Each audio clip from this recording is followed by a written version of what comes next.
네, 여러분 교재로 518페이지 이 시간에는 제42회 기출문제 실무 이론평가 문제를 한번 보도록 하겠습니다. 자, 1번 재무제표 보고 양식에 관한 대화 중 옳지 않은 대답을 하고 있는 사람이 누구냐 그랬습니다.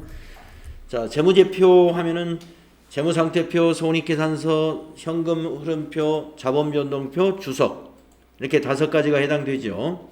자, 4장 재무제표를 작성하는데 각 재무제표의 명칭과 함께 반드시 기재해야 하는 사항에는 어떤 것이 있나요?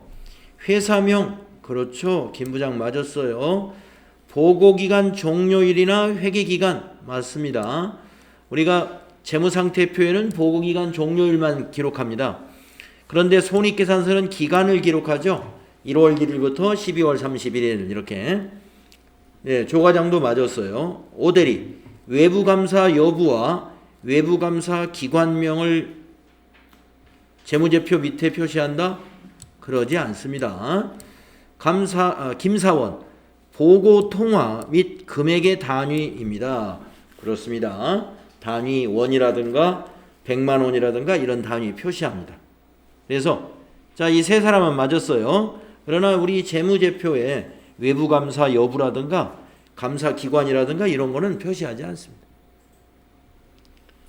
그래서 옳지 않은 것은 오대리가 답이 되겠습니다.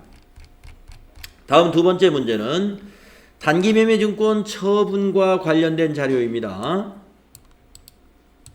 21년 12월 1일 단기매매증권 처분 손익은 얼마냐? 네, 21년 12월 1일 날 어떻게 처분했나 볼게요.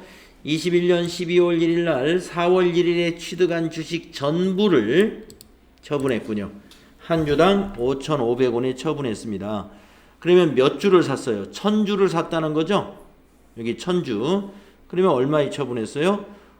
곱하기 1,000 하면 5, 5, 0, 0, 하나, 둘, 셋 하면은 550만 원에 처분했습니다. 자, 그러면 이것을 우리가 어떻게 이 처분 손익을 구하는 거냐 하면은 한 주당 5,000원의 단기 투자 목적으로 취득하고 매입 수수료 15,000원은 원가에 포함하지 않죠. 비용으로 처리해 버리니까 단기 매매증권의 경우는. 그리고 현금으로 지급했습니다. 자, 올해 4월 달에 사가지고요 12월에 처분했기 때문에 중간에 평가 이런 거 없었습니다. 그러면 500만 원에 산 거예요. 500만 원에. 그래서 50만 원만큼 이익을 남겼죠. 그래서 단기 매매증권 처분이익 50만 원. 3번이 답이죠? 자, 다음은 그러니까 이제 여기에서 1, 2번으로 계산을 한 사람은 요 15,000원을 취득원가로 봤기 때문에 그래요. 이 취득원가 아닙니다. 단기 매매증권은 이 매입시 수수료는 영업의 비용으로 처리하거든요. 그래서 이건 절대 아니죠. 3번 주식회사 한공이 기계장치에 대한 자료이다. 2021년 결산 시 손익계산서에 표시될 감가상각비, 결산 때 감가상각비가 손익계산서에 어떻게 표시될 거냐 하는 거죠. 자, 20년 1월 1일에 기계장치를 100만 원에 취득했고요. 내용연수 5년으로 정률법으로 상각률 45%랍니다. 예, 우리 정률법에서는 잔존가치 소용없어요. 예, 어떻게 하느냐? 정률법은 취득금액 곱하기 정률로 계산합니다. 그러면 21년도 거를 물어봤기 때문에 20년도를 먼저 해봅니다. 상각률 45%. 100만 원에 45%면 20년도에는 45만 원을 상각하게 되죠. 그러면 21년도는 어떻게 상각하느냐? 100만 원에서 45만 원을 뺍니다. 미상각 잔액이죠. 그러면 55만 원이 남죠. 그래서 55만 원에 45%를 계산하시면 되겠네요. 그죠? 네, 55만 원에 45%. 계산해 볼까요? 55만원 곱하기 45%는 24만 7,500원. 3번이 답입니다. 3번. 자, 여러분 잔존가치를 빼가지고 감가상각 대상금액으로 보는 것은 정액법. 그렇죠? 정액법이 그러는 거죠. 정액법이나 생산량 비례법이나 또 하나가 또 무슨 갑자기 생각이 안 나는데 나머지 세 개예요. 그러니까 정률법에서는요. 정률법의 감가상각 공식 한번 써볼까요? 네. 정률법 감가상각 공식 한번 써보겠습니다. 자, 정률법은 어떻게 감가상각 수식이 되어 있냐? 감가상각을 가로 열고 취득 원가에서 빼기 감가상각 누계액 이것만 빼요. 감가상각 누계액만. 거기다가 곱하기 정률. 매년 똑같은 정률을 곱해주는 겁니다. 그러니까 정률법으로 계산할 때는 취득원가에서 감가상각 누계액을 빼가지고 곱하기 정률을 해주는 거예요. 그러니까 첫 해는 감가상각 누계액이 제로고 취득원가가 100만 원이니까 100만 원 빼기 0 곱하기 정률 45% 해가지고 처음에 45만 원이 나온 거죠. 네. 두 번째 해는 100만 원에서 45만 원을 뺀 것에다가 곱하기 45% 하는 거죠. 그러니까 55만 원에 45%를 계산하면 2000년도에 감가상각비가 나오는 거죠. 그래서 감가상각 공식 정확히 아셔야만이 잔존가치는 정률법에서는 소용이 없다. 소용이 없다. 다음 4번 무형자산에 대한 설명으로 옳은 것은 이랬습니다. 자, 정률법으로 상각을 할 수도 있다. 그러면요. 네.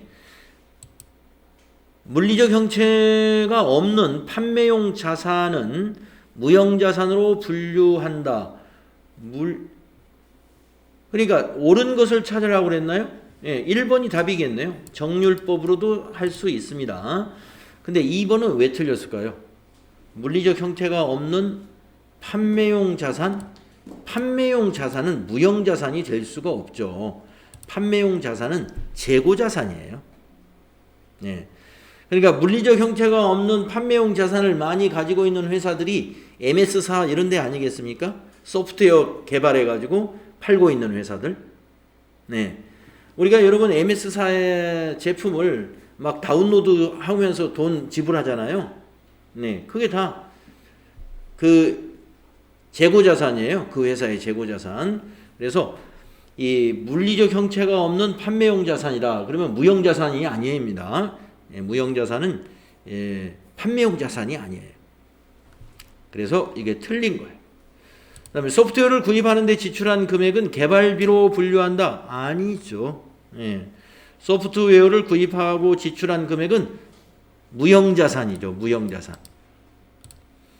내부적으로 창출한 영업권은 무형자산에 기록한다. 내부적으로 창출한 영업권을 기록할 수 없습니다. 영업권은 합병 시, 그렇죠? 합병 인수 시에만 영업권을 인식할 수 있어요.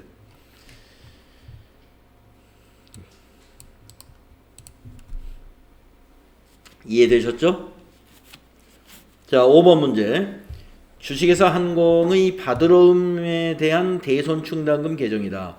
결산일 현재 100만 원의 받으러움에 대하여 3% 대손을 예상할 때 가완화에 들어갈 금액으로 옳은 것은 이랬습니다. 100만 원에 대하여 3%가 예상된다면 3만 원이 예상이 된다 이 말이죠. 이 대손충당금이. 그러면 3만 원의 대손충당금이 나오도록 가나를 채우면 되겠습니다. 전기에 2만 원이 있었는데 받으러움이 못 받게 돼가지고 8천 원이 대손충당금에서 줄었습니다.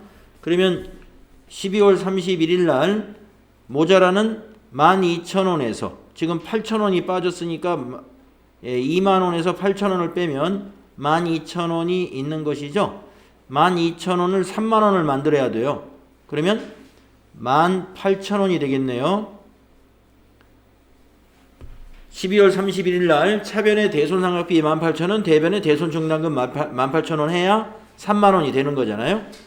그리고 차기로 2월 되는 건 3만원 2월 해야죠. 그래서 차변 대변이 38,000원, 38,000원 이렇게 두 줄 긋고 마감이 되는 것입니다. 이해가셨어요? 여기 3만원 대손충당금을 3만원으로 만드는 가로넣기를 해주면 돼요. 그래서 요 12월 31일의 분계는 이렇게 됩니다. 이 12월 31일의 분계는 차변이 대손상각비 18,000원, 대변이 대손충당금 18,000원. 이 분계를 전기하면은요. 전기하면 대손충당금 계정 대변에 18,000원을 적고 상대방 계정 과목을 적는다. 여러분 회계의 순환 과정에서 전기하는 요령 우리 배웠죠? 전기하는 요령. 자, 이 분계를 전기하세요. 그러면 어떻게 해요? 대손충당금 계정을 찾아가 가지고 대변에다가 18,000원 기록하고 계정 과목은 여기에 상대 계정 과목 대손상각비라 적는다 그랬죠. 그리고 대손충당금은 자산의 차감 계정이니까 마감할 때 자산과 같이 마감을 해요. 자, 요 잔액이 지금 3만원이죠. 3만원을 어떻게 해야 돼요? 차기로 가져가야죠. 차기 2월 해서 차변 38,000원, 대변 합계 38,000원 이렇게 마감하고 여기는 다시 1월 1일 날 전기 2월 3만원 이렇게 표시하게 된다 이거죠. 자, 가로넣기 가는 3만원 나는 18,000원이 답이 됩니다. 2번에 답이 있었습니다.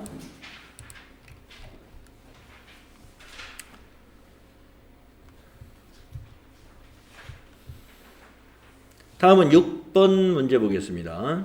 주식회사 한공은 자본 증자를 위해 보통주 1000주를 주당 6,000원에 발행하고 주식 대금은 현금으로 납입받았습니다. 그러면 할증 발행을 했죠. 자본 증자일 현재 주식 할인 발행 차금 잔액이 없다고 가정할 때 주식 발행에 대한 회계 처리로 옳은 것은 우리가 이제 할증 발행을 했는데 만약에 할인 발행 차금이 있으면 주식 발행 초과금에서 할인 발행 차금을 먼저 차감시키고 그 다음에 주식 발행 초과금을 인식해야 되는데 이 잔액이 없다고 했으니까 간단한 겁니다. 자, 자본금은 액면가로 계산하죠. 그래서 500만 원이 자본금이 됩니다. 대변의 자본금은 500. 네. 1번은 탈락. 다음에 한 주당 1,000원씩 할증 발행했으니까 100만 원이 주식 발행 초과금이 되죠. 네, 주식 발행 초과금 맞았습니다. 그래서 답은 2번이 된다 이거였다. 2번. 네, 주식 발행에 대한 분계였습니다. 네, 시간이 됐으니까 오늘 여기까지 하고요. 7번부터 풀이는 다음에 이어서 풀도록 하겠습니다.